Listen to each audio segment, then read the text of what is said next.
I consider the MDX 3-row crossover to be the best product Acura makes. Wait, scratch that. This is. People forget that the NSX has a hybrid powertrain. Now the MDX does too, dubbed the Sport Hybrid. The supercar may not be practical or affordable for most of us, but you can get some of its tech in this. The Acura engineers that worked on the NSX took what they learned and even some of the same components and put it in the MDX hybrid.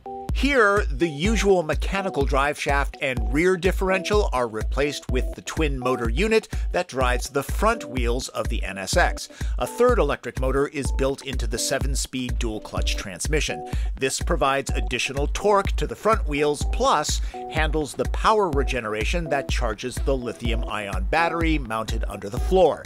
The gas go power is a 3-liter V6, which is a half a liter smaller than the gas-only MDX. Totaled up, the powertrain provides 321 horsepower and 289 pound-feet of torque. Think all hybrids are pokey? The Sport Hybrid does not want for power.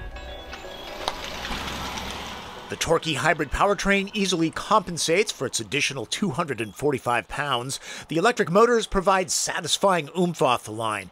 If you time your freeway merges, 0 to 60 miles an hour happens in just under 6 seconds. That's not as quick as the NSX, but it's a smidge faster than the gas-only MDX. Close your eyes and this feels just like driving the NSX. All right, kidding. It's a sport ute. It's never going to feel like a supercar. Besides, never ever drive with your eyes closed. All kidding aside, the Sport Hybrid is truth in advertising. I'd like a little more steering weight and feel, but it's fun to toss about. Yeah, fun. Sport Hybrid has true torque vectoring. Allow me to geek out a little bit. In a turn, the inside rear wheel goes into regen mode, adding drag. The outside wheel spins faster. That gives the MDX more of a natural feeling while cornering.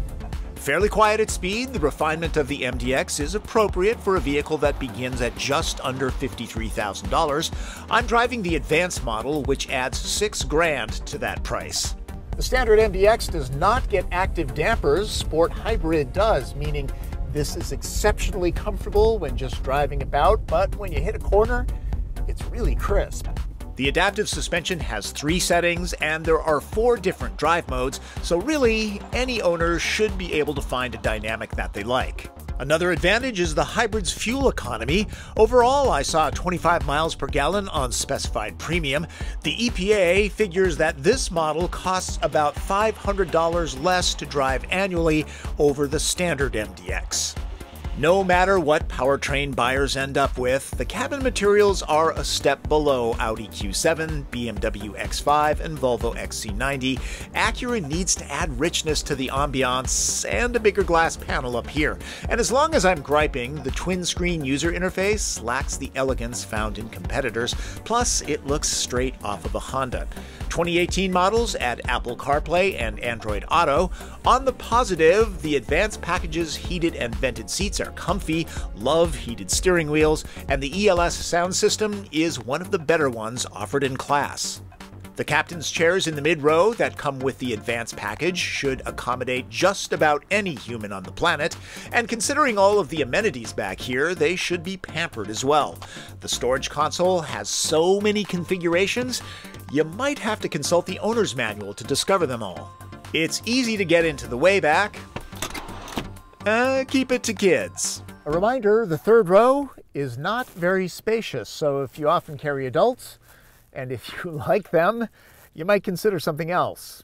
Like all triple-row SUVs, there's minimal cargo room with all of the seats in use. Drop the seat backs, and the flat floor will handle 12 carry-on sized suitcases, or the same amount of TP I normally use to measure this space. Back to the powertrain. One gripe, when selecting drive, there can be a bit of a thunk. This is a hybrid and it does all those hybrid-y sorts of things. Braking causes regen that charges the battery, and at a stop, the engine shuts down, and you can pull away on electric power alone. Even travel short distances that way. But when you put your foot into it and the V6 smoothly kicks in, this feels like a standard MDX because it uses a 7-speed dual clutch transmission, not a continuously variable unit found in most hybrids. Considering the Sport Hybrid only costs about $1,400 more than a regular all-wheel drive MDX, it makes the gas-electric model very tempting. Unless you plan on towing, but that's a decision only a buyer can make. The tiebreaker might be the NSX tech that's put to efficient use in a family-friendly vehicle. It's a powerful and fun reason to go hybrid. Remember, the BMW X5 and Volvo XC90 can also be had with hybrid powertrains. The German and Swede are plug-in hybrids that can go a short distance on electric power alone. That powertrain eliminates the third row on the BMW though, since its battery goes in the trunk. So then I would have to include the Mercedes GLE 550e, which also has 2 rows and is a plug-in. Volvo stashes its cells in the space where the drive shaft would be in the gas version, so it keeps its 3 rows. The Infiniti QX60 Hybrid was discontinued, by the way. Oh, and for non-luxury 3-row hybrid action, there's always the Toyota Highlander, which, considering value, design, personality, and practicality, is probably my favorite Toyota. There you go, folks. That's how I feel about the 2017 Acura MDX Sport Hybrid. I like the way this car drives, and if I were going with a 3-row crossover and an Acura and an MDX, this is the way I would go because I don't tow. But there are so many choices. So remember, test drive, test drive, test drive. That's Driven. I'm Tom Voelk.